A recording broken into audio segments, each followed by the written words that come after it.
Hello everyone, আমার এই পুচকু কানেরগুলো কেমন লাগছে? এটা আমি কী দিয়ে বানিয়েছি জানো তো? এমসিল দিয়ে। হ্যাঁ, ঠিকই শুনেছো, আমি মোল্ডেড ক্লের বদলে এমসিল ইউজ করেছি। এমসিলেও হার্ডনার এবং রেজিন দুটোই থাকে, তো দুটোকে আমি ইকুয়াল পোর্শনে মিক্স করে নিয়েছি।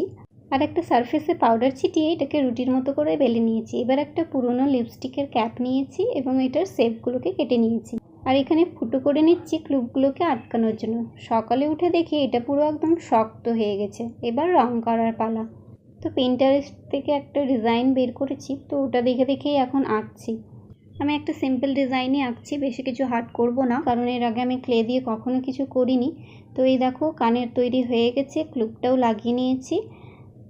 আর ব্যাস 1 মিনিটে আমার কানের রেডি। কোনো অকেশন না থাকলে আমি বেশি বড় কানের পরি না, তাই জন্য এই পুচকু কানেরটাই বানালাম। আর এখানে দেখো আরেকটা কানের বানিয়ে ফেলেছি ঝটপট। তো আজকের জন্য এতটাই, বাই বাই।